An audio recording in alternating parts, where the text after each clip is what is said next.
Hello all. एक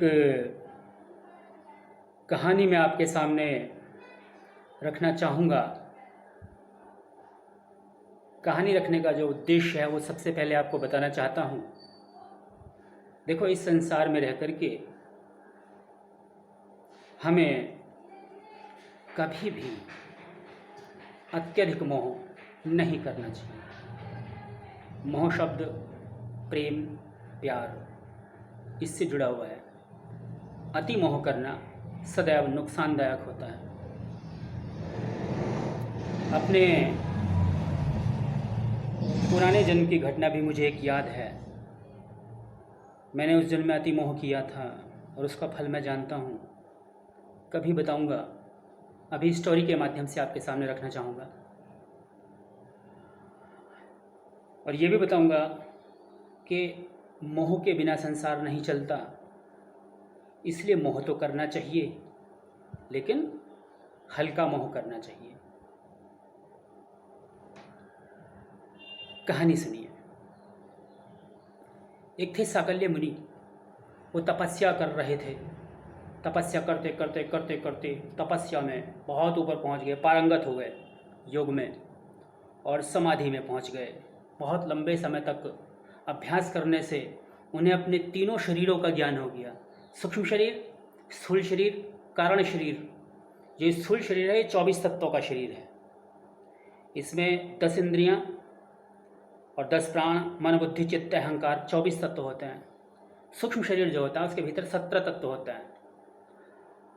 पंच महाभूत अग्नि जल वायु पृथ्वी आकाश, 5 इंद्रियां, 5 प्राण, प्राणापान व्यान उदान समान ये, और मन और बुद्धि, ये 17 तत्व होते हैं। 18 जीवात्मा होता है। और कारण शरीर के भीतर 2 होते हैं, ज्ञान और प्रयत्न के माध्यम मन और प्राण, और तीसरा आत्मा। तो साकल्य मुनि पारंगत हो गए, तीनों शरीरों को जान गए। एक बार क्या हुआ कि एक हिरणी तेजी से भागी आ रही थी, गर्भवती थी वो। उसके पीछे व्याघ्र लगा हुआ था। भागते भागते ऋषि के आश्रम में प्रवेश कर गई और एकदम से जो है गिर करके उसने जो है वहाँ बच्चे को जन्म दे दिया। व्याघ्र निकल गया। व्याघ्र को पता नहीं चला कि आश्रम में प्रवेश कर गई है हिरणी, और जैसे ही बच्चे को जन्म दिया भाग गई। बच्चा बेहोश था। साकल्य मुनि ने सोचा कि अरे ये बच्चा बेहोश है, इसकी माँ भी इसके पास नहीं है, मैं इसको उठा करके और इसके प्राणों की रक्षा करूं।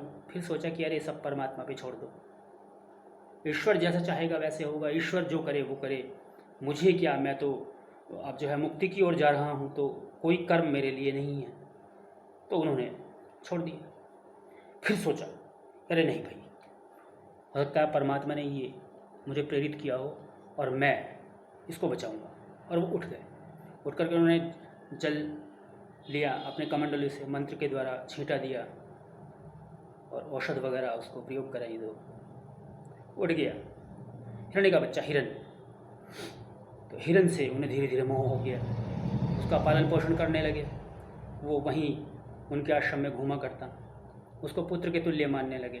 एक दिन क्या हुआ कि वो, मानव की आयु तो बहुत होती है लेकिन हिरण की आयु तो बहुत कम होती है, तो इसलिए वो चल बसा। जब वो चल बसा तो ऋषि अपने हृदय से लगा करके रोने लगे कि अरे मेरा पुत्र कहाँ चला गया, मेरा पुत्र कहाँ चला गया। और उसी विरह में, उस मोह में, अति मोह में जो है प्राण त्याग दिए उन्होंने। प्राण त्याग दिए तो यहाँ से शरीर, फिर उनका सूक्ष्म शरीर के द्वारा वो पहुँच गए अगले जन्म में। एक रानी के गर्भ में जा कर के उनका आत्मा प्रवेश हुआ, जन्म लिया। तो जिस समय वो गर्भ में थे उन्होंने विचारा कि अरे मैंने पिछले जन्म में हिरणी के बच्चे से मोह किया था, मैं इस जन्म में मोह नहीं करूँगा। ऋषि का संकल्प था, पूरा होना था। जन्म लेने के बाद में उनके भीतर मोह था ही। अब वो बड़े होने शुरू हुए जैसे धीरे धीरे, तो उनकी हरकतें ऐसी कि जहाँ बैठे होते थे आसपास की चीज़ों को ऐसी फेंक देते उठा करके। मोह तो था नहीं मन में।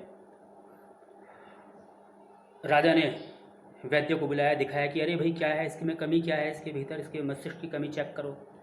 वैद्य बोले कि इसके मस्तिष्क में कोई कमी नहीं, ये तो असाधारण पुरुष है, कोई मस्तिष्क में कमी नहीं। लेकिन कमी क्या थी, वो किसी भी चीज़ से मोह नहीं करते थे। तो कोई भी चीज़ अगर आती तो उसको ऐसी, उसका ख्याल नहीं रखते थे, ऐसी फेंक देते थे उठा करके। ऐसी उजड़ उजड़ पड़ा रहता था उनके पास में। तो अंत में जो है राजा ने उनको एक वाटिका में नियुक्त कर दिया। वाटिका में नियुक्त करके छोड़ा। उन्होंने सारी वाटिका के सारे पौधे उखाड़ डाले। तो राजा ने क्रोध में कहा, अपने सैनिकों से कहा, अपने दरबारियों और सैनिकों से कि इसको सीमा से बाहर कर दो।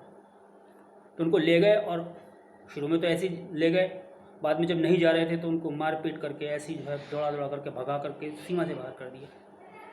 सीमा से बाहर जब निकले तो शरीर से रक्त निकल रहा था। रक्त निकल रहा था। वनों में पहुँचे। वनों में पहुँच करके उनको शरीर से रक्त निकलने पर याद आया कि अरे मैं तो पूर्व जन्म में जो है बहुत ऊंचा ऋषि था, साकल्य मुनि नाम से। अरे मैं तो मुक्ति के निकट की आत्मा हूँ। तो उन्होंने तपस्या स्टार्ट की, तपस्या शुरू की। जो अवस्था का शरीर था, प्रसिद्ध हो गए, जड़ भरत के नाम से प्रसिद्ध हो गए। एक थे राजा नहुष, वो अपने राजपाट को छोड़ करके जड़ भरत की खोज में वनों में पहुँच गए। वनों में पहुँचे, 4 कहारों ने पालकी में उठा रखा था उन्हें। एक कहार की तबीयत खराब हो गई तो एक वृक्ष के नीचे वहीं जंगल में एक नवयुवक था, हो स्टंडा नवयुवक। वो देखा राजा ने कहा, अरे तुम इधर आओ। तो जड़ भरत थे वास्तव में। वो आ गए, पकड़ो पालकी। पालकी चलने लगे। तो राजा ने उनको थोड़ी ना बताया कि किसके पास जाना है। अब जड़ भरत को तो पूर्व जन्म का भी अभ्यास नहीं था, इस जन्म का भी अभ्यास नहीं था पालकी उठाने का। क्योंकि पालकी उठाते हुए जब चलते हैं ले करके उसको, तो ऐसे कंधे को ऊंचा नीचा ले करके करते हैं जिससे कि पालकी ना हिले। अब जब ऐसे करते तो पालकी ऊपर जाती, ऊपर नीचे जाने लगी पालकी, तो बड़ा नुकसान हो गया राजा को। राजा नीचे उतर करके पिटाई शुरू कर दी अपनी छड़ी से। धिम मार। क्रोधी होते ही हैं राजा लोग। पिटाई शुरू कर दी।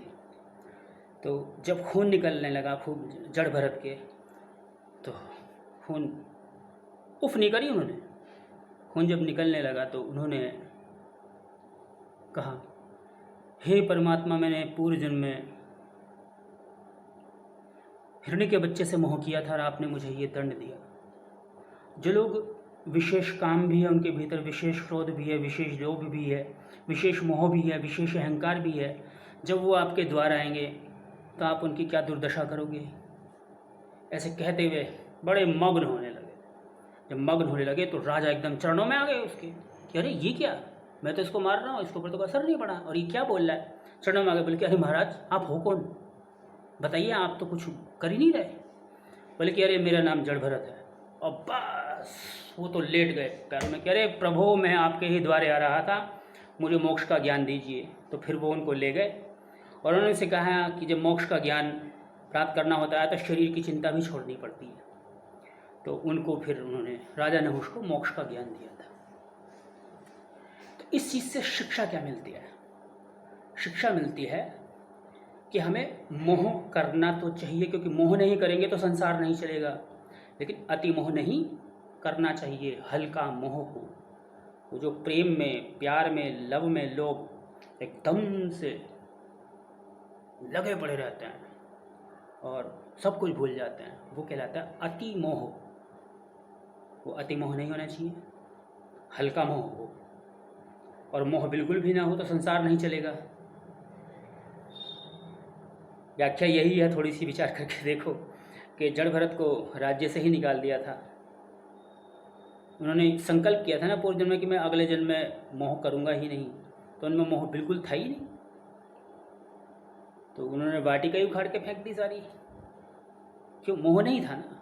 जब मोह नहीं होता, जैसे हमें मोह ना हो तो हम मोबाइल का ही केयर ना करें, कहीं उठा के फेंक दें, ऐसे टूट जाए बड़े, या किसी भी चीज़ का, अपने शरीर का भी मोह नहीं है मान लो, तो कहीं गिरे और चोट चाट लग जाए तो उसे सुधारने की ज़रूरत ही नहीं। तो इस तरह करके बहुत ही त्रुटियां आ जाती हैं अगर हल्का मोह ना हो। तो मोह हो हल्का मोह। हल्का मोह हमारे भीतर होना चाहिए, अति मोह नहीं होना चाहिए, कर्तव्यवाद होना चाहिए, हल्का मोह होना चाहिए। और हर समय कर्म करने के लिए प्रेरित होने चाहिए। हम कर्म हर समय करें, कर्तव्य कर्म करें, हर समय हम अपने को बिजी रखें। एक सेकंड भी जो है हमारा व्यर्थ नहीं जाना चाहिए। अपने समय का फुल यूटिलाइजेशन होना चाहिए।